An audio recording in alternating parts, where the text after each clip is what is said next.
강원도 춘천, 늦가을 바람이 불어오는 날, 전통 한옥 예식장에서 혼례가 열렸다. 붉은 단풍이 예복을 닮은 채 흩날렸고 손님들은 고요한 기대 속에 자리에 앉아 있었다. 여주인공인 지은은 조용히 입장 대기실에서 한복을 다듬고 있었다. 흰 저고리에 금실로 수놓은 치마, 머리 위에는 비녀와 함께 하얀 혼례용 천이 살짝 드리워져 있었다. 거울 앞에 선 그녀의 눈동자는 떨림보다 담담함이 컸다. 가족도 없이, 친지도 거의 없이 홀로 이 자리까지 온 그녀는 오늘이 자신에게 마지막 기회일 수 있음을 알고 있었다. 신부 입장. 사회자의 말이 울려 퍼졌고 음악이 흐르기 시작했다. 지은은 숨을 들이쉬고 한 걸음씩 예식장으로 들어섰다. 천천히 조심스럽게 걷는 그녀의 발걸음에는 무게가 실려 있었다. 손에는 조심스럽게 다듬어진 백합꽃다발이 들려 있었고 그녀의 눈은 마주선 윤재를 향하고 있었다. 단정한 턱시도 차림의 그는 그녀를 향해 미소를 지었지만 그 미소 속에는 어딘가 낯선 그림자가 드리워져 있었다. 지은이 화관을 지나 중앙에 도달하던 그 순간 음악이 갑자기 멎었다. 정적. 누구도 왜 멈췄는지 몰랐다. 그리고 그 순간 예식장 맨 앞줄에서 중년 여성이 벌떡 일어났다. 짙은 자주색 한복, 단정한 머리, 냉정하게 담은 입술. 유혜숙이었다. 윤재의 어머니. 저딴 걸 머리에 쓰고 감히 우리 집 식구가 되겠다고? 그녀의 목소리는 칼날처럼 공간을 갈랐다. 모두가 얼어붙은 사이 혜숙은 빠르게 단상으로 올라왔다. 손에는 작은 가위가 들려 있었다. 어디선가 한복 소매 안에서 꺼낸 듯했다. 지은은 그 자리에 멈춰섰고 입술이 살짝 떨렸다. 하지만 한 발자국도 물러서지 않았다. 당신이 무슨 짓을 하시려는 거죠? 지은이 조용히 물었다. 당신이 누구인 줄 알고 이 결혼을 허락했을 것 같아? 내가 다 알아봤어. 당신 몇 년 전 병원에서 낙태했지. 아무 말도 하지 않았어. 그 사실 숨기고 우리 아들 옆에 서겠다고? 웃기지 마. 그 순간 윤재가 조용히 입을 열었다. 하지만 그의 목소리는 너무 작아 누구도 제대로 듣지 못했다. 엄마, 그만해. 그러나 늦었다. 혜숙은 지은의 머리 위로 다가와 손에 쥔 가위를 높이 들고 그녀의 비녀와 함께 덮인 흰 천을 단숨에 잘라냈다. 모두가 숨을 삼켰다. 내가 감히 우리 집 명예에 흠집을 내? 내가 그 더러운 흔적을 잘라버리겠다. 지은은 움직이지 않았다. 그녀의 눈은 멈춘 시간처럼 고요했고 손에 쥔 백합꽃이 서서히 흔들렸다. 혜숙은 가위를 들고 그녀의 머리카락을 움켜쥔 뒤 그대로 자르기 시작했다. 첫 번째, 두 번째, 세 번째 가위 소리가 예식장의 정적을 가르고 있었다. 검고 긴 머리카락이 한 올씩 바닥에 떨어질 때마다 사람들은 더 깊은 침묵 속으로 빠져들었다. 아이들이 울기 시작했고 누군가는 핸드폰을 떨어뜨렸다. 사진작가는 카메라를 내렸고 사회자는 도망치듯 예식장을 빠져나갔다. 윤재는 그 자리에서 한 걸음도 움직이지 않았다. 지은의 머리는 어느새 들쭉날쭉하게 잘려 있었다. 그 와중에 머리 장식이 떨어지면서 그녀의 귀가 살짝 찢어졌고 피가 하얀 옷깃을 물들였다. 그러나 그녀는 단 한마디도 외치지 않았다. 그리고 그 장면에서 아무도 그녀를 말리지 않았다. 혜숙은 숨을 고르며 가위를 내렸다. 이제야 내 꼴이 너답군. 지은은 조용히 고개를 들었다. 그녀의 눈동자 속에는 분노도 수치심도 없었다. 단지 깊은 절망과 체념이 서려 있었다. 그녀는 백합꽃다발을 꼭 쥐고 있었다. 몇 송이는 바닥에 떨어져 흙과 피에 섞여 있었다. 그녀는 천천히 몸을 돌렸다. 예식장을 빠져나갔다. 누구도 그녀를 막지 않았고 누구도 그녀를 따라 나서지 않았다. 그날 밤 강원도의 하늘은 눈과 비가 뒤섞인 찬바람을 몰고 왔다. 지은은 혼자였다. 아무도 없는 시골길을 걷는 그녀의 발은 축축하게 젖은 땅을 밟고 있었다. 머리는 반쯤 잘려나가 찬비에 눅눅이 젖었고 그녀의 입술은 푸르게 질려 있었다. 몸을 움츠리며 걷던 중 복통이 밀려왔다. 그녀는 땅에 주저앉았고 하얀 치마 사이로 빨간 얼룩이 번져나갔다. 그 순간 그녀는 알았다. 자신이 아이를 잃었다는 걸. 그러나 그녀는 울지 않았다. 고개를 숙인 채 한참을 그대로 앉아 있었다. 마치 그 자리가 이 세상에서 마지막으로 그녀가 설 수 있는 땅인 것처럼. 얼마나 지났을까? 그녀는 다시 일어섰고 한 손으로 배를 감싼 채 길을 걸었다. 발밑의 진흙은 그녀의 발걸음을 무겁게 했고 바람은 마치 그녀를 밀쳐내듯 불어왔다. 그러나 지은은 멈추지 않았다. 그리고 새벽 2시 한 줄기 희미한 불빛 아래 그녀는 작은 산골짜기 안쪽에 자리한 봉황사의 문 앞에 도착했다.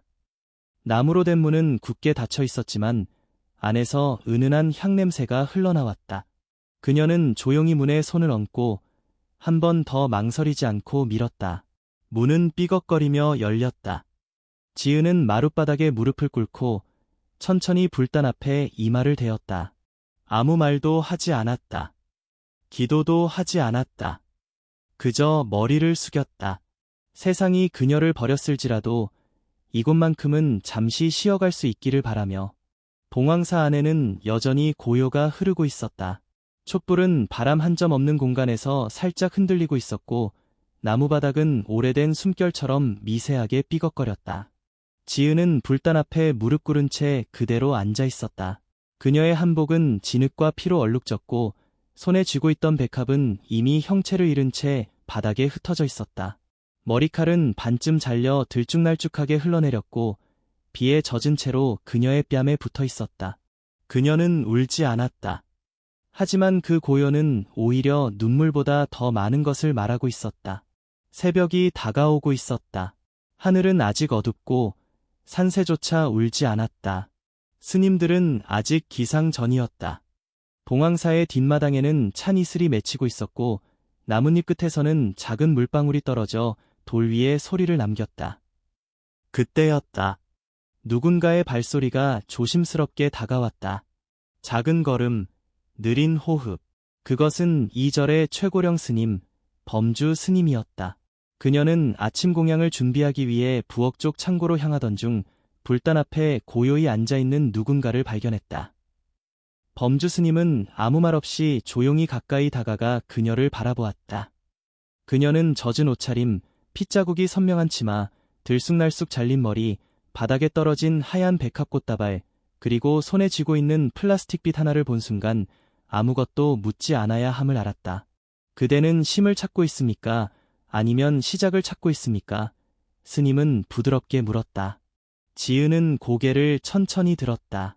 그 눈동자 속에는 두려움도 분노도 없었다. 단지 무너진 자가 가진 고요한 단념이 자리 잡고 있었다. 쉬고 싶습니다. 하지만 떠나고 싶지는 않습니다. 그녀는 조용히 말했다. 그럼 머무르세요. 하지만 스스로를 잊지는 마세요. 그날 이후 지은은 봉황사의 그림자가 되었다. 그녀는 공식적인 수행자도 아니었고 속세의 이름도 밝히지 않았다. 대신 누구보다 부지런히 움직였다.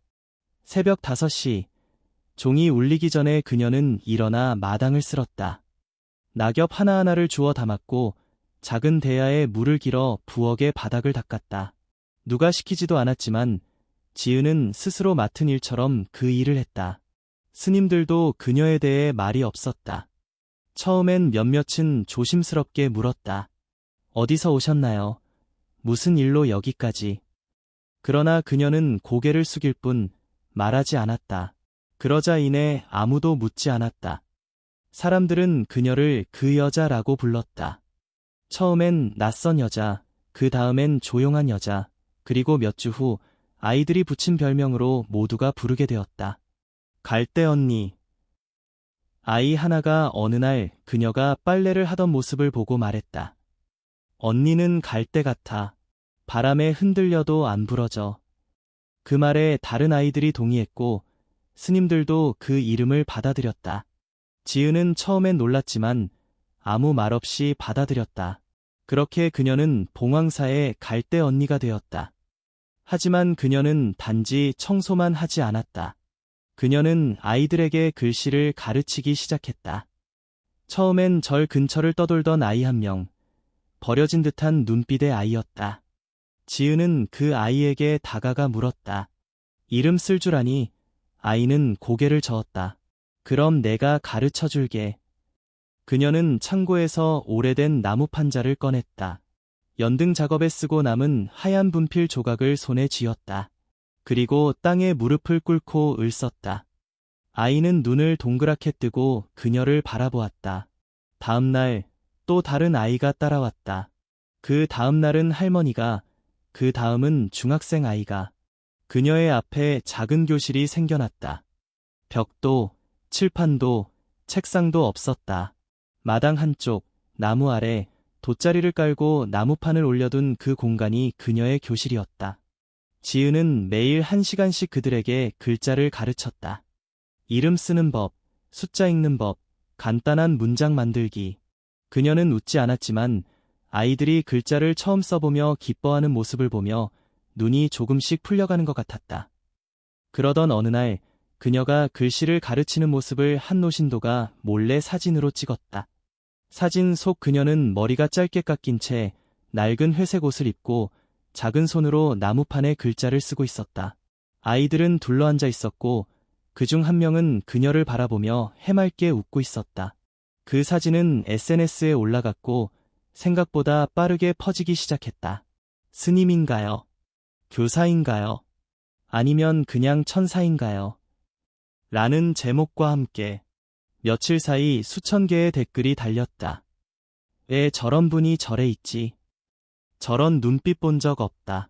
뭔가 슬프고도 평화롭다. 아마도 세상에 버림받은 사람일 거야. 근데 이제 누군가를 품고 있네. 지은은 이 모든 반응을 몰랐다. 누군가 알려주었지만 그녀는 고개를 저었다. 사진은 지나가는 것이고 사람은 머무는 거예요. 그녀는 여전히 조용히 아이들과 함께 글자를 쓰고 있었다. 자신을 쥐어뜯던 세상에 대해 침묵한 채 대신 그 아이들의 이름 하나하나를 천천히 적어주고 있었다. 그리고 그 이름들을 바라보며 언젠가 사라졌던 자신의 이름을 다시 붙들고 있는지도 모른다. 지은이 절에 들어온 지 어느덧 2달이 넘었다. 처음에는 누구도 그녀가 얼마나 머물지 알지 못했다. 그저 언젠가 조용히 떠날 거라 여겼다. 하지만 지은은 떠나지 않았다. 오히려 뿌리를 내리듯 봉황사의 구석구석에 자신을 스며들게 했다. 그녀는 스님들의 일과보다 먼저 일어났고 가장 늦게 잠들었다. 아침에는 대청마루를 쓸고 낮에는 아이들에게 글씨를 가르쳤고 저녁에는 부엌에서 설거지를 하며 하루를 마무리했다. 한 번도 불평한 적 없고 누구에게 불쾌한 기색을 내비친 적도 없었다. 아이들과의 글 공부는 이제 일상이 되었다. 처음에는 1~2명이던 아이들이 어느새 6, 7명으로 늘어났다. 아이들은 절 근처 마을에서 온 아이들, 혹은 어른들의 방치 속에서 떠도는 아이들이었다. 정식 학교에 다니지 않거나 다녀도 집중하지 못하는 아이들. 지은은 그들에게 학교가 아닌 공간을 만들어 주었다. 그 교실은 변변한 벽도, 천장도 없었다. 나무 아래 놓인 대나무 돗자리 하나, 그리고 작은 나무 판자 2~3개가 전부였다. 분필은 늘 조각났고 바람이 불면 종이는 날아갔다. 하지만 그 안에는 책상도 교과서도 주지 못하는 어른들의 마음이 있었다. 지은은 아이들의 눈을 들여다보며 한 글자씩 적어주었다. 가 다음엔 나, 다. 아이가 한 글자를 제대로 쓰면 그녀는 고개를 끄덕였고 그 아이는 환하게 웃었다. 칭찬을 많이 하지 않았지만 아이들은 그녀의 조용한 눈빛에서 진심을 느꼈다. 아이들이 그녀를 따르기 시작한 것도 그 무렵이었다. 누군가는 그녀에게 자신의 비밀을 털어놓았고 또 누군가는 집에서 있었던 일을 이야기했다. 지은은 아무 말 없이 그 이야기를 들어주었고 필요할 땐 따뜻한 말 한마디를 건넸다. 어느 날 아이 중 한 명인 민준이 글자를 쓰다 멈추었다. 선생님, 예, 글을 배워야 해요? 그 질문에 지은은 조금 생각하다 대답했다. 이름을 쓸 수 있다는 건 이 세상에 내가 있다는 걸 증명하는 거야. 그 말에 민주는 고개를 끄덕이며 다시 분필을 들었다. 그 장면을 절에 놀러온 한 사진작가가 우연히 보게 되었다. 그는 카메라를 들어 조심스럽게 그 풍경을 담았다. 아이들이 모여 앉은 돗자리, 글씨를 쓰는 지은의 손, 그리고 햇살이 비치는 갈색 머리카락 위로 날리는 나뭇잎 하나. 그 사진은 며칠 후 SNS에 올라갔고 놀라운 반응을 일으켰다. 이런 선생님이 진짜 필요한 세상. 교실도 책상도 없지만 사랑이 있네요. 누군지는 몰라도 이분 덕분에 오늘 하루가 따뜻해졌어요. 수천 개의 댓글이 달렸고 몇몇 언론은 사진작가에게 연락을 취해 출처를 물었다. 하지만 그는 말하지 않았다. 그분이 원하지 않으실 것 같아서요. 그저 기록하고 싶었을 뿐입니다. 지은은 그런 사실을 알지 못했다. 누군가 전해주었지만 그녀는 그저 고개를 저었다. 그런 건 중요하지 않아요. 아이들이 오늘 글자를 잊지 않는 게 더 중요해요. 하지만 마을 사람들의 반응은 달랐다. 이제는 절 근처 주민들도 그녀를 알아보기 시작했고 시장에서 물건을 살 때 그 선생님이시죠? 하며 웃어주는 이들이 생겼다. 한 할머니는 어느 날 그녀에게 작은 고구마 한 봉지를 건네며 말했다. 그 아이들이 웃는 걸 처음 봤어요. 고맙소. 지은은 고개를 깊이 숙였다. 그리고 그날 저녁 그 고구마를 삶아 아이들과 나누어 먹었다. 봉황사의 스님들조차 그녀를 인정하기 시작했다. 범주 스님은 어느 날 저녁 조용히 그녀에게 말했다. 당신은 말보다 행동으로 가르치는 사람입니다. 그런 이는 보기 드물지요. 지은은 대답하지 않았지만 눈빛 속에는 작은 파장이 일었다. 누군가 자신을 가르치는 사람이라 불렀던 건 처음이었다. 그날 밤 그녀는 혼자 창고 옆 작은 방에서 손에 쥔 빗을 바라보았다. 결혼식 날 어머니가 마지막으로 손에 쥐어준 그 플라스틱 빗, 망가진 머리를 정리하기에도 버거운 도구였지만 그녀는 매일 그 빗으로 머리를 빗었다. 마치 그 빗이 그녀를 기억과 존재로 연결해주는 끈인 듯이. 며칠 후 또 다른 변화가 찾아왔다. 마을에서 가장 가난한 가정의 중년 여성이 조심스럽게 저를 찾았다. 그녀의 손엔 낡은 가방이 있었고 얼굴에는 수줍음과 망설임이 섞여 있었다. 혹시 나도 글자를 배울 수 있을까요? 지은은 미소도 짓지 않고 고개를 끄덕였다. 물론이죠. 누구든 글을 배울 수 있어요. 누구든 늦지 않았어요. 그날 이후 아이들뿐 아니라 어른들도 그녀의 수업에 합류하기 시작했다. 이제 갈대 언니의 교실은 나이도, 성별도, 경력도 상관없는 모두의 교실이 되어가고 있었다. 절에 울리는 종소리와 함께 매일 오후 3시가 되면 대나무 돗자리에 사람들이 모였다. 그녀는 분필을 들고 아이들과 어른들 사이에서 한 글자씩 써나갔다. 그녀가 가르친 것은 단순한 글자가 아니라 잃어버린 이름, 감춰진 삶, 그리고 회복의 첫걸음이었다. 그렇게 지은의 하루는 조용히, 그러나 깊이 흐르고 있었다. 과거는 말하지 않았고 미래는 묻지 않았다. 그녀는 그저 지금 이 순간 배움과 존재를 나누는 일에 충실하고 있었다. 아무도 그녀가 누구였는지 어디서 왔는지를 몰랐지만 이제 사람들은 이렇게 말했다. 그녀가 있는 곳엔 마음이 놓인다. 그리고 그 말은 그녀에게도 처음으로 위로처럼 느껴졌다. 오후의 햇살이 봉황사의 마당에 부드럽게 내려앉았다. 나무 그림자가 반쯤 기운 돗자리 위로 드리워졌고 아이들은 오늘도 제각기 분필을 쥐고 나무 판자에 글자를 써내려가고 있었다. 지은은 조용히 한 아이의 손을 잡고 엄마라는 단어를 따라 쓰게 했다. 아이는 땀을 삐질삐질 흘리며 을삐뚤하게 썼지만 지은은 고개를 끄덕였다. 칭찬은 짧고 간결했지만 아이는 온몸으로 기뻐했다. 그 모습을 몇 발자국 떨어진 거리에서 한노신도가 바라보고 있었다. 그는 70대 중반의 퇴직 교사였고 손자와 함께 절에 잠시 머무르러 왔다가 이 장면을 목격하게 되었다. 사진을 찍어도 되냐는 말도 없이 그는 그저 셔터를 눌렀다. 너무 조용하고 순한 풍경이었기에 혹여 말소리가 들어가면 그 마법이 깨질 것만 같았다. 사진 속에는 이런 장면이 담겨 있었다. 해질 무렵 짧은 머리의 여인이 돗자리에 앉아 어린아이의 손을 부드럽게 감싸고 있었다. 그녀는 미소도 없고 눈물도 없었다. 다만 그녀의 눈에는 평온한 빛이 머물러 있었고 아이의 눈에는 믿음이 담겨 있었다. 주위 아이들은 자신만의 글자를 쓰며 소리를 죽인 채 집중하고 있었다. 뒤로는 은은한 노란빛의 석양이 스며들고 있었고 나뭇잎 사이로 바람이 흔들리는 듯한 흔적이 사진 한 켠에 남아 있었다. 그는 그 사진을 집으로 돌아간 날 자신의 블로그에 올렸다. 제목은 단순했다.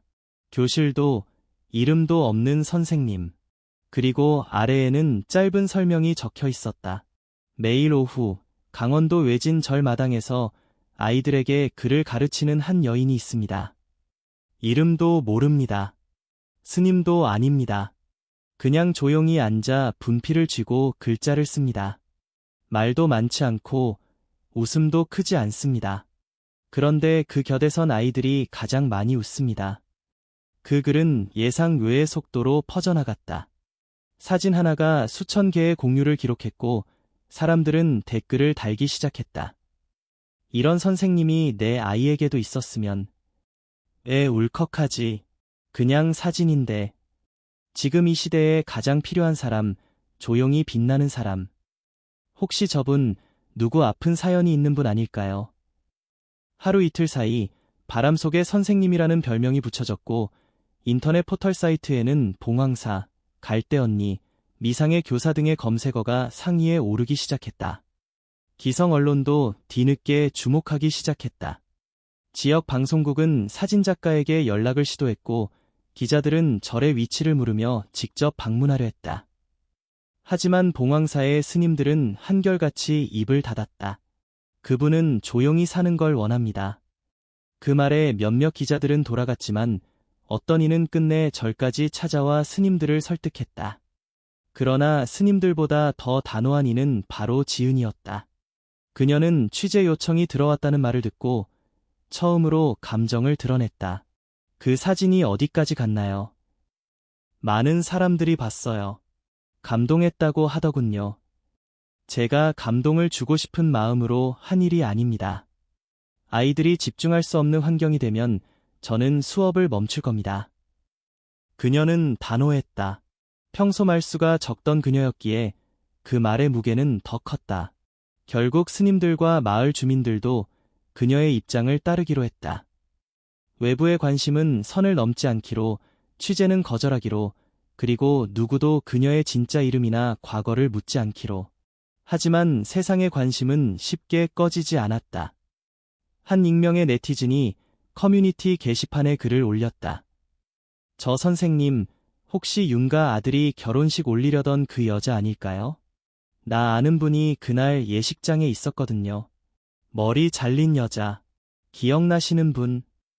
그 글은 곧 삭제되었지만 일부 사람들의 호기심은 꺼지지 않았다.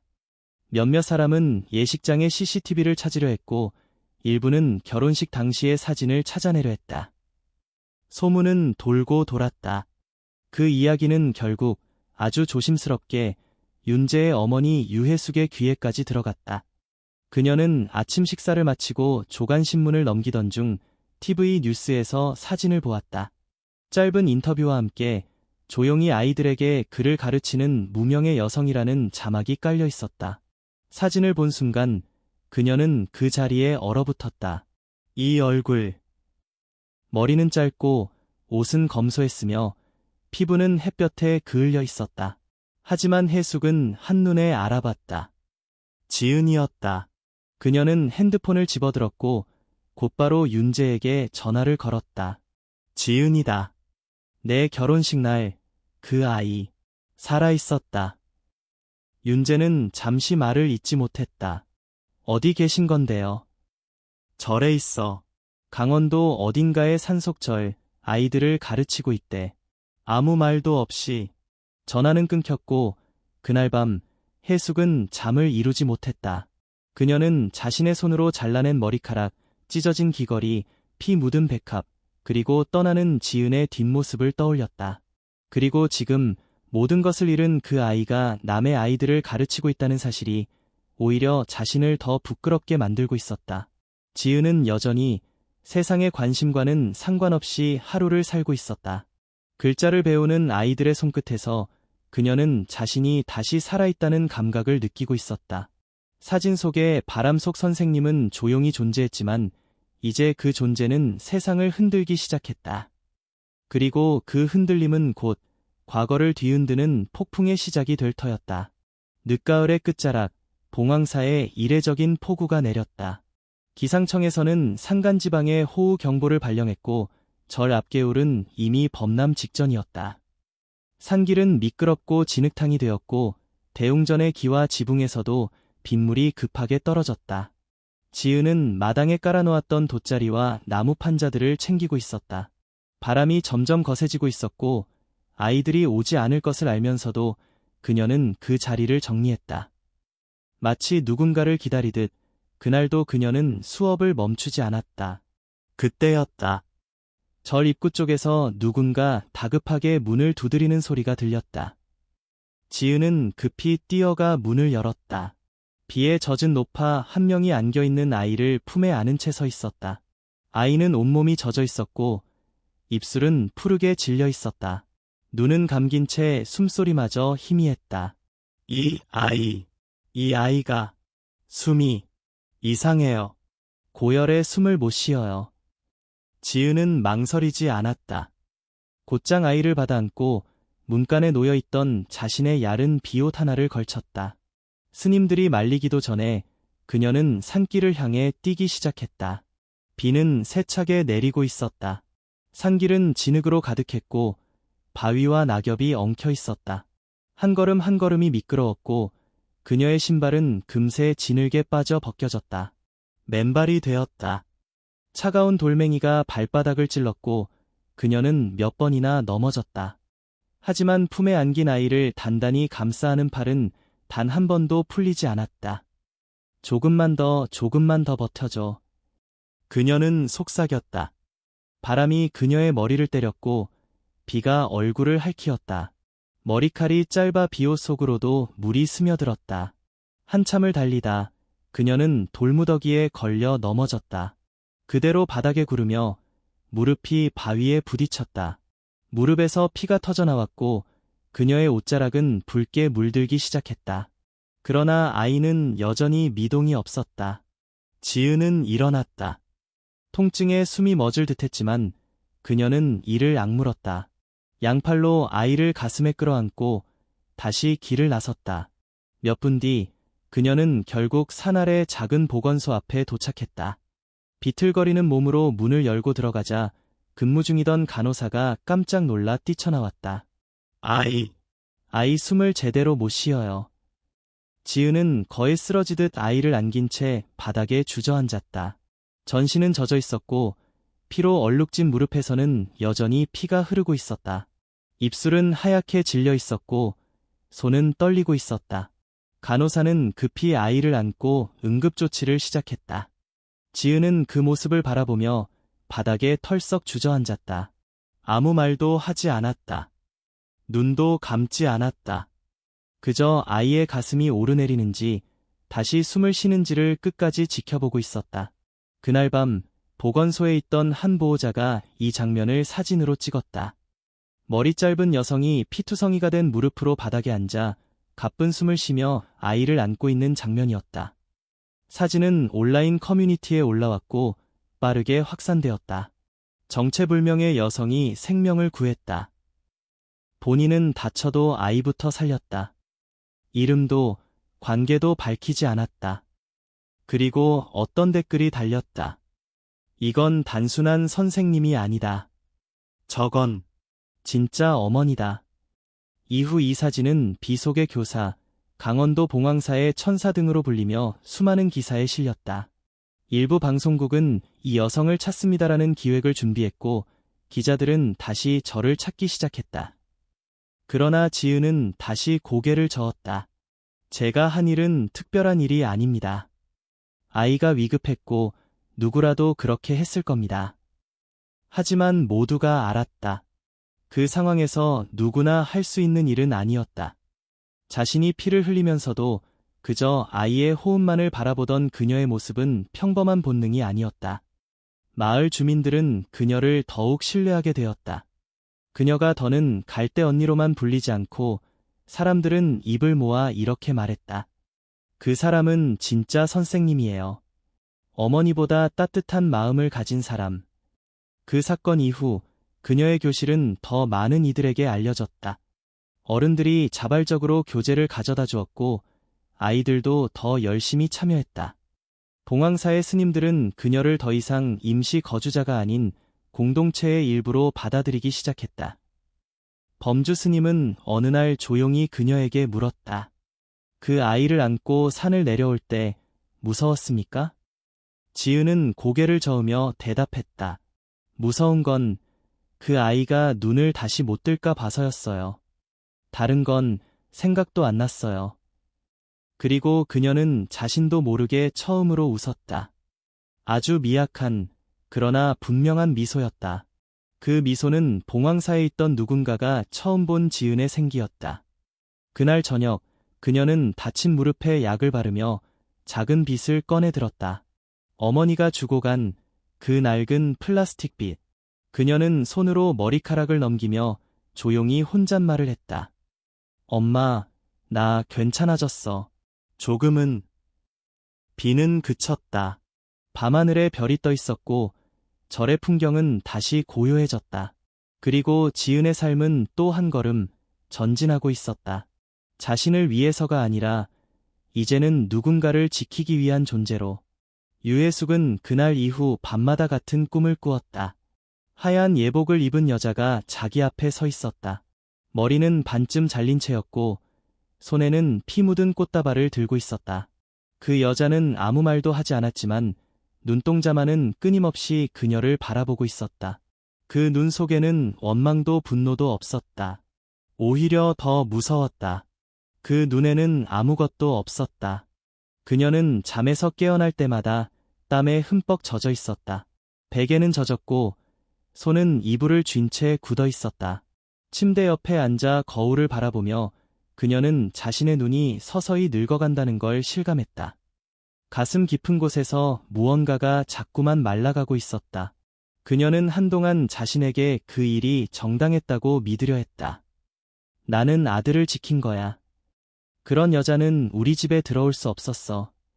결혼이란 건 명예고 책임이야. 감정 따위로 되는 게 아니야. 하지만 그런 말들은 이제 아무 효용도 없었다. 사진 속의 지은은 그 어떤 명예보다도 고결해 보였고 어떤 책임보다도 따뜻해 보였다. 그녀는 앨범을 꺼냈다. 책장 깊숙이 넣어둔 아무도 보지 않던 오래된 앨범. 먼지를 털고 천천히 한 장씩 넘겼다. 그리고 그 속에서 자신의 첫째 딸 유나의 사진이 나왔다. 교복을 입고 웃고 있던 유나. 눈이 지은과 닮았다. 맑고 단단하고 어딘가 외로운 눈. 유나는 19살 때 임신을 했다. 그 사실을 알게 되었을 때 해숙은 세상이 무너지는 줄 알았다. 딸이 사랑에 빠졌다는 걸 알았고 그 남자도 처음엔 괜찮은 사람이라고 생각했다. 하지만 그 남자는 책임지지 않았다. 연락이 끊겼고 유나는 점점 무너졌다. 그리고 어느 날 유나는 편지 한 장만 남긴 채 집을 나가 한강에서 싸늘한 시신으로 돌아왔다. 해숙은 그날 이후 세상과 단절되었다. 장례식 때 그녀는 한 방울의 눈물도 흘리지 않았다. 오히려 주변 사람들 앞에서 단정한 얼굴로 조문객을 맞았다. 그런 일은 다시는 우리 집에 없어야 해. 그때부터 그녀는 철벽이 되었다. 가족이라는 이름 앞에 흠이 있어선 안 된다고 믿었고 사람을 판단할 때는 감정보다 배경과 이력을 먼저 따졌다. 그런 그녀 앞에 나타난 사람이 지은이었다. 처음 지은을 봤을 때 호감이 없던 건 아니다. 단정한 말투, 조용한 성격, 예에 있는 눈빛. 그러나 어느 날 누군가 그녀에게 익명의 전화를 걸었다. 그 여자 병원 기록 있어요. 낙태한 적 있어요. 처음엔 믿지 않았다. 하지만 결국 병원의 지인을 통해 확인했고 사실이었다. 그 순간 그녀는 유나를 떠올렸다. 같은 실수를 반복할 수 없었다. 명예를 위해서가 아니었다. 그저 딸을 지키지 못한 죄책감이 또다시 떠올랐기 때문이었다. 그 아이도 낙태를 했고 결국 죽었지. 지은도 똑같을 거야. 결국 우리를 상처 입힐 거야. 그녀는 그렇게 믿었다. 결혼식 날 가위를 든 손은 흔들리지 않았다. 그건 분노보다 두려움에 가까웠다. 이 결혼은 안 돼. 저런 아이는 우리 집에 들어오면 안 돼. 나를 다시 죄인으로 만들게 할 순 없어. 하지만 지금 그녀는 자신이 두려움에 휘둘려 다시 한 명의 딸을 버렸다는 걸 뼈저리게 깨닫고 있었다. 그녀는 고개를 숙였다. 앨범 속 유나의 사진이 그녀를 바라보고 있었다. 그리고 그 눈은 분명히 이렇게 말하고 있었다. 엄마, 그 애는 나랑 달라. 그 애는 살아있잖아. 그날 밤 해숙은 아무 말도 하지 않고 거실 불을 껐다. 그리고 촛불 하나를 켰다. 가위로 잘라낸 머리카락의 감촉, 얼룩진 예복, 주저앉은 아이, 그리고 돌아서던 그녀의 뒷모습이 촛불 위로 피어오르듯 떠올랐다. 그녀는 핸드폰을 꺼내 다시 사진을 검색했다. 그 사진, 아이를 안고 무릎을 꿇은 교사, 붉은 피, 젖은 비옷, 그리고 눈동자. 그 눈동자는 유나의 그것과 겹쳐 보였다. 살아남은 딸, 다시 살아난 사람, 지금 자신보다 더 어른이 되어버린 사람. 그리고 그 순간 해숙은 처음으로 입을 열었다. 지은아, 너를 버린 건 내 두려움이었어. 내가 틀렸어. 그 말은 아무에게도 닿지 않았다. 하지만 그것은 그녀의 오랜 침묵을 깨는 첫 속삭임이었다. 그녀는 결심했다. 언젠가 지은을 찾아가 직접 말할 것이다. 미안하다. 정말로 미안하다. 그리고 그 말이 너무 늦지 않기를 진심으로 바랐다. 봉황산은 한적했다. 산속 공기가 한결 가벼웠고 가을의 끝자락이 절 마당에 조용히 내려앉아 있었다. 노란 은행잎이 바람을 타고 바닥에 뒹굴었고 나무 아래 깔린 돗자리는 햇빛에 조금 발해 있었다. 그날 오후 절 앞산길을 따라 한 여인이 조심스럽게 올라오고 있었다. 단정한 회색 코트, 검은 머리를 단정히 묶은 모습. 손에는 하얀 천으로 싼 작은 보자기가 들려 있었다. 유해숙이었다. 지은을 마지막으로 본 이후 그녀는 매일 밤을 죄책감과 후회 속에서 보내고 있었다. 그리고 오늘 마침내 용기를 냈다. 기억의 길을 거슬러 상처의 장소로 향하고 있었다. 절 입구에 도착했을 때 그녀는 한참을 서 있었다. 한 발자국 내딛는 것조차 무거웠다. 그러다 조용히 숨을 들이쉬고 문을 밀었다. 문 안에서는 아이들의 웃음소리가 들려왔다. 기억나요? 이거 기억이에요. 선생님, 이거 맞았어요. 아이들의 소리에 가슴이 덜컥 내려앉았다. 그 소리 한마디 한마디가 자신이 짓밟은 한 여자의 삶이 지금도 살아 숨쉬고 있음을 증명해주고 있었다. 그녀는 마당 쪽으로 천천히 걸어갔다. 돗자리 위 지은은 아이 둘의 손을 잡고 글씨를 쓰고 있었다. 짧은 머리, 희미한 햇살 아래 그녀의 옷은 단정했고 표정은 고요했다. 해숙은 몇 걸음 떨어진 곳에서 멈췄다. 숨소리를 죽이고 서 있었다. 잠시 후 지은이 그녀를 발견했다. 눈이 마주쳤다. 지은은 놀라지도 않았고 피하지도 않았다. 그저 고개를 살짝 끄덕였고 다시 아이들의 글씨에 시선을 돌렸다. 몇 분 뒤 수업이 끝나자 아이들은 인사를 하고 뛰어갔다. 지은은 돗자리를 정리하며 조용히 해숙에게 다가왔다. 오랜만이네요. 목소리는 낮고 차분했다. 해숙은 아무 말도 하지 못했다. 그저 손에 든 보자기를 조심스럽게 내밀었다. 지은은 받지 않고 가만히 바라보았다. 그날 그 예복에서 내가 잡아뜯은 하얀 혼례천이 있었죠. 이건 그걸 다시 깨매 만든 거예요. 당신의 이름은 몰라서 대신 보자기 가장자리에는 조심스럽게 자수로 새겨진 글씨가 있었다. 평온하기를. 지은은 그 보자기를 바라보다 조용히 받았다.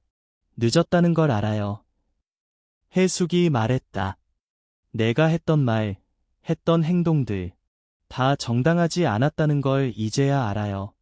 그땐 그게 딸을 지키는 길이라고 믿었어요.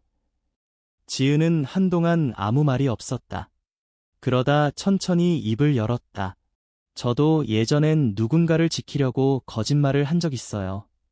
결국 아무도 지키지 못했고 저 자신도 망가졌죠. 그러고 나서 알았어요. 두려움에서 비롯된 보호는 사람을 다치게 한다는 걸. 해숙의 눈가가 떨렸다. 그녀는 고개를 숙였다. 정말 미안해요. 그 말은 공기 중에 조용히 퍼졌다. 서로의 귓가에 닿고 가슴에 스며들었다. 하지만 지은은 고개를 저었다. 사과를 받으려고 이곳에 머문 건 아니에요. 누군가를 용서해서 내가 더 나은 사람이 되겠다는 욕심도 없어요. 그냥 살아남기 위해서였어요. 그녀는 하늘을 잠시 바라보았다. 푸른 하늘 위로 구름 한 점이 흘러가고 있었다. 하지만 이제는 살기 위해 사는 게 아니라 누군가를 살게 하기 위해 살아요. 해숙은 그 말에 눈시울이 붉어졌다. 그녀는 주저앉듯 무릎을 꿇었다. 내가 너를 망가뜨렸는데 너는 누군가를 살리고 있었구나. 지은은 그녀의 어깨에 살짝 손을 얹었다. 그리고 말했다. 당신이 저를 망가뜨린 게 아니에요. 제가 무너지게 둔 건 제 자신이에요. 한참을 그렇게 두 사람은 마당에 앉아 있었다. 바람이 불었고 나뭇잎이 흩날렸다. 지은은 조용히 일어나 손에 든 보자기를 가슴에 안고 말했다. 이제는 당신이 살아갈 차례예요. 미안함으로가 아니라 진심으로. 해숙은 고개를 끄덕였다. 그녀는 더 이상 무언가를 말하려 하지 않았다. 그녀는 일어섰고 지은을 마지막으로 바라본 뒤 천천히 절을 떠났다. 돌아보지 않았다. 돌아보면 또 무너질 것 같았기 때문이다. 그날 밤, 지은은 처음으로 그 보자기를 베고 잠이 들었다. 잠결에 어딘가 멀리서 유나가 웃고 있는 모습이 보였다. 그리고 그녀는 그 미소가 자신을 향한 용서였다는 걸 알고 있었다. 봉황사의 늦은 오후의 햇살이 비추던 날, 지은은 평소처럼 아이들과 마당 수업을 마친 후 나무 그늘 아래서 쉬고 있었다. 나무 아래는 늘 바람이 시원하게 불었고 그곳은 그녀에게도 작은 안식처가 되어주었다. 그런데 그날 오래된 나무 계단 아래에서 낯익은 발소리가 들렸다. 고개를 들었을 때 그녀는 그를 보았다. 윤재. 그는 여전히 말이 없었다. 흰 셔츠는 약간 구겨져 있었고 손에는 아무것도 들고 있지 않았다. 그저 두 손을 바지 주머니에 찔러 넣은 채 멀찍이 서 있었다. 지은은 먼저 입을 열지 않았다. 그는 천천히 다가와 그녀와 몇 걸음 거리를 둔 채 섰다. 혹시 조금만 시간 괜찮을까요? 지은은 잠시 침묵하다가 고개를 끄덕였다. 둘은 절 뒷마당 오래된 장독대 옆에 앉았다. 바람이 부는 사이로 긴 침묵이 흘렀다.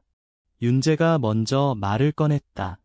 사실 내가 이렇게 다시 오는 건 용서를 구하러 온 건 아니야. 지은은 눈을 깜박이며 그를 바라보았다. 그의 표정은 무겁고 굳어 있었다. 그리고 그는 이어 말했다. 그날 엄마가 내 머리를 자르던 날 나는 알고 있었어. 그녀가 뭘 하려고 하는지. 지은은 아무 말도 하지 않았다. 그의 말은 마치 어딘가 묻어두었던 상처를 다시 꺼내 들이대는 듯 날카로웠다. 알면서도 난 아무 말도 하지 않았어. 멈출 수도 있었고 사람들 앞에서 널 감쌀 수도 있었어. 하지만 나는 침묵했지. 지은의 손이 무릎 위에서 조용히 떨렸다. 하지만 얼굴에는 변화가 없었다. 그날 이후 난 매일 밤 그 장면을 다시 떠올렸어. 그리고 한 가지 더 고백할 게 있어. 윤재는 주먹을 꽉 쥐었다가 풀었다. 그리고 조용히 말했다. 사실 엄마가 너의 과거를 안 것도 내가 말했기 때문이야. 그 말에 지은의 숨이 멎는 듯했다. 미안해. 정말 미안해. 너와의 사이가 진지해질수록 내가 감당할 자신이 없었어. 내가 예전에 겪었던 일들, 그게 내 가족과 부딪혔을 때 나는 결국 너보다 내 자리를 선택했어. 지은은 말없이 그의 눈을 바라보았다. 그 눈에는 후회가 깊게 담겨 있었다. 하지만 그보다 더 깊은 건 자기 자신에 대한 절망이었다. 내가 그렇게 만든 거야. 엄마가 가위를 들게 한 것도, 너를 그 자리에 서게 한 것도 결국은 나였어. 지은은 조용히 숨을 내쉬었다. 그리고 아주 낮은 목소리로 물었다. 왜 지금에서야 말하는데? 윤재는 눈을 감았다가 떴다. 너를 미워하고 싶었어. 내가 너무 약했으니까. 내가 아무것도 못했던 거야. 그렇게 생각하면 덜 괴로울 줄 알았거든. 그는 한참 침묵하다가 다시 입을 열었다. 그런데 내가 아이를 안고 뛰던 그 사진을 봤을 때 모든 게 무너졌어. 넌 나보다 훨씬 강했더라. 그리고 내가 가장 비겁했다는 걸 처음 인정하게 됐어. 지은은 그 말을 들으며 고개를 숙였다. 그녀의 안에도 무언가가 천천히 내려앉고 있었다. 분노도, 원망도, 아픔도 아닌 그저 조용한 결론. 난 내가 나쁘다고 생각하지 않아. 그녀가 조용히 말했다. 넌 그냥 두려웠을 뿐이야. 우린 모두 그랬지. 너는 내 가족을 지키고 싶었고, 나는 나 자신을 지키고 싶었고, 하지만 결국 그날 그 자리에서 넌 내 편이 아니었어. 윤재는 고개를 숙였다. 그래, 나는 너를 지키지 못했어. 그리고 다시는 널 부를 자격도 없어. 지은은 자리에서 일어섰다. 그는 따라 일어났다. 그녀는 마지막으로 그를 바라보며 말했다. 진실은 때로 늦게 와. 하지만 그것이 우리를 용서하게 하지는 않아. 단지 우리를 멈추게 하진 않게 해. 그녀는 뒤돌아 절 안으로 걸어갔다. 윤재는 그녀의 뒷모습을 오래도록 바라보다가 그 자리에 조용히 앉았다. 그리고 속으로 되뇌었다. 그래도 늦게라도 말한 게 아무것도 안 한 것보다는 낫겠지. 그러나 그는 알았다. 그 한마디가 무엇을 되돌릴 순 없다는 것을. 해는 저물고 있었고 절의 풍경이 붉게 물들고 있었다. 윤재는 조용히 땅에 떨어진 은행잎 하나를 주워 손에 쥔 채 그 자리를 떠났다. 지은은 밤늦게까지 잠을 이루지 못했다. 윤재와의 만남은 생각보다 오래도록 마음을 어지럽혔다. 그가 말한 진실은 예상하지 못한 건 아니었다. 하지만 막상 입으로 들었을 때 그 무게는 예상보다 훨씬 컸다. 그녀는 조용히 창문을 열었다. 가을밤의 공기가 싸늘하게 얼굴을 스쳤다. 하늘엔 별이 떠 있었고 멀리서 은은한 풍경 소리가 들려왔다. 그 순간 문 두드리는 소리가 났다. 지은은 살짝 놀란 채로 문 쪽으로 걸어갔다. 문을 열자 거기엔 예상치 못한 사람이 서 있었다. 조민정. 서울에서 활동하는 젊은 사회복지사. 몇 달 전 아이들을 위한 교육봉사로 절에 다녀간 적이 있었다. 그녀는 반가운 얼굴로 인사했다. 선생님, 늦은 시간에 죄송해요. 그런데 꼭 지금 와야 할 것 같아서. 지은은 민정을 방 안으로 들였다. 따뜻한 차 한 잔을 따라주자 민정은 조심스럽게 종이 서류를 내밀었다. 이건 서울교육청에서 요청한 문서예요. 지난번 선생님 수업을 보고 찍힌 사진, 그리고 아이들 반응, SNS 반향이 예상보다 커졌어요. 지은은 고개를 끄덕이며 종이를 들여다보았다. 그 속에는 지역 저소득층 아동 대상 문해 교육 프로젝트라는 문구가 적혀 있었다.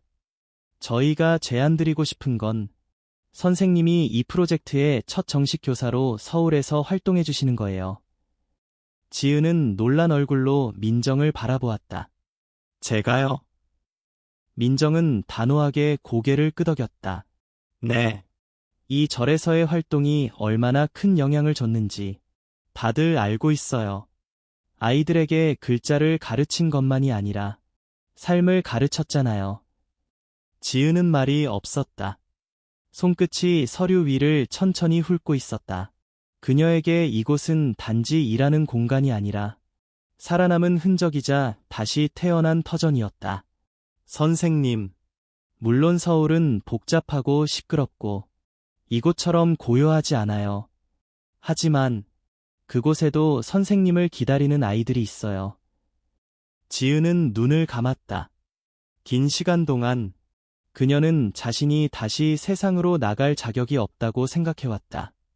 하지만 지금 그녀는 자신에게 묻고 있었다. 정말 이곳이 끝일까? 아니면 이곳에서 다시 시작할 수 있는 걸까?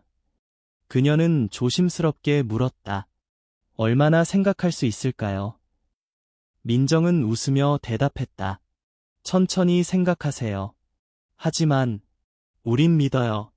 선생님이라면 분명히 누군가의 어두운 밤에 작은 불빛이 되어줄 수 있을 거예요.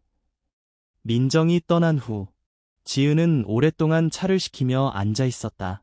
다음 날 그녀는 절 마당을 돌며 매일같이 반복하던 일들을 조용히 바라보았다. 낙엽을 줍고 기도용 물그릇을 씻고 아이들과 웃으며 글자를 썼던 자리. 모두 익숙하고 따뜻하고 안전했다. 하지만 그녀는 알았다. 안전함이 성장의 끝이 아니라는 걸.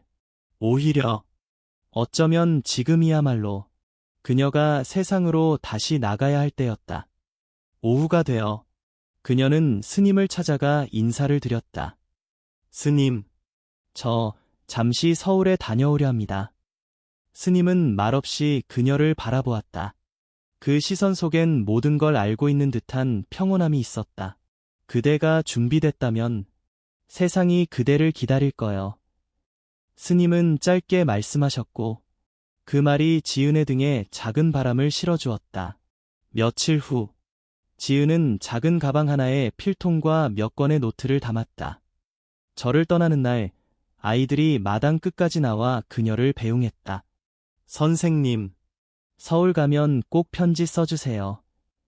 잊지 말아요. 우리 글씨 연습 계속할 거예요. 지은은 아이들을 꼭 안아주었다.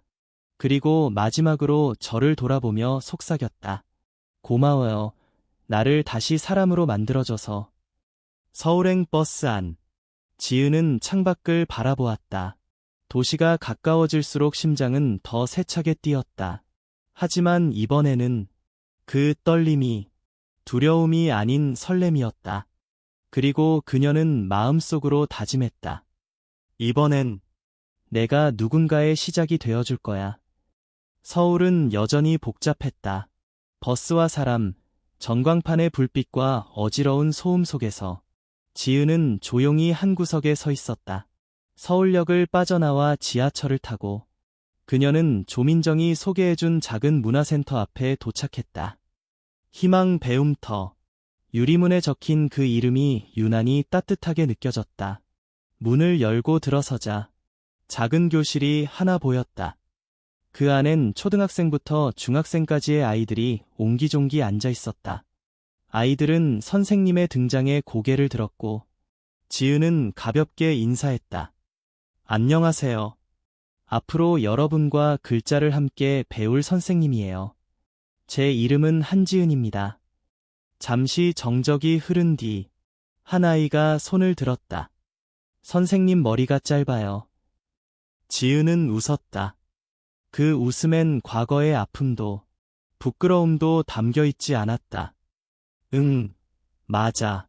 근데 이 머리는 내가 다시 시작하기로 결심한 증거예요. 아이들이 고개를 갸우뚱하며 웃었고 그 웃음소리에 지은은 마음이 놓였다. 첫 수업은 간단한 자기소개 쓰기였다. 지은은 칠판에 이름이라는 단어를 적었다. 우리가 가진 가장 소중한 단어 중 하나예요. 여러분의 이름을 또박또박 적어볼까요? 아이들이 연필을 쥐고 종이에 집중하는 동안 지은은 조용히 아이들의 얼굴을 하나하나 바라보았다. 그 얼굴들은 너무 익숙했다. 어릴 적의 자신, 이름조차 스스로 말하지 못했던 시절의 외로움과 닮아 있었다. 그녀는 다시 말없이 칠판 앞에 섰다. 그리고 이름 밑에 한 문장을 덧붙였다. 이름은 잊히지 않기 위한 첫 번째 약속입니다. 아이들 중 한 명이 조용히 손을 들었다. 근데요, 선생님, 누군가 내 이름을 싫어하면 어떻게 해요? 지은은 그 질문을 듣고 잠시 말을 멈췄다. 그 질문은 단순한 언어가 아니었다. 그 아이가 견뎌온 감정의 무게였다. 그녀는 조심스럽게 아이 앞에 다가가 말했다. 그럼에도 불구하고 그 이름을 다시 사랑해야 해요. 왜냐하면 그건 세상에 단 하나뿐인 당신만의 이름이니까요. 아이의 눈이 반짝였고 조금 더 힘있게 연필을 눌러 자기 이름을 다시 썼다. 지은은 그 모습을 바라보며 자신도 모르게 눈시울이 붉어졌다. 서울의 첫날, 그녀는 누군가의 이름을 지켜주는 사람이 되었다. 며칠이 지나며 아이들은 하나둘씩 더 모여들었다. 소문은 퍼졌고 글자를 모르는 할머니 한 분도 수업에 찾아왔다. 내 손녀 이름, 이제는 내가 읽고 싶어서 왔어요. 그 말을 듣는 순간 지은은 숨이 멎을 듯 울컥했다. 그녀는 조용히 어르신의 옆자리에 앉아 한 획 한 획 천천히 자음을 가르쳤다. 주말이면 지은은 동네 아이들과 벽화 그리기 봉사를 다녔다. 한 아이가 벽에 희망이란 글자를 적으며 물었다. 선생님, 희망은 뭐예요? 지은은 웃으며 말했다. 희망은 넘어져도 다시 일어날 수 있다고 믿는 마음이에요. 아이는 고개를 끄덕이며 더 크게 희망을 썼다. 그 글자가 마치 오래전 자신이 절 마당에서 처음 썼던 가자처럼 가슴 속에 선명히 박혔다. 어느 날 문화센터에 큰 상자가 배달되었다. 그 안엔 봉황사 아이들이 보낸 편지와 손수 만든 작은 엽서들이 가득 담겨 있었다. 선생님, 서울에서도 잘 지내고 계시죠? 우리도 공부 열심히 하고 있어요. 보고 싶어요. 지은은 그 편지를 하나하나 펼쳐보며 웃음을 터뜨렸다. 그리고 마지막 엽서 한 장에 눈길이 멈췄다. 거기엔 이렇게 적혀 있었다. 선생님, 우리 이제 글씨만 배운 게 아니에요. 사람을 믿는 법도 배웠어요. 그 문장을 읽고 지은은 조용히 엽서를 가슴에 안았다. 그날 밤, 그녀는 아이들과 함께 찍은 사진을 벽에 걸었다. 그리고 그 아래 하얀 종이에 손글씨로 이렇게 적었다. 나는 다시 태어난 이름으로 살아가고 있습니다. 내가 만난 아이들은 그 이름을 지켜주는 빛입니다. 그녀의 손글씨는 단정했고 무너지지 않는 선으로 이루어져 있었다. 그리고 그 문장처럼 한지은이라는 이름은 이제 더 이상 상처의 흔적이 아니라 희망의 시작이었다.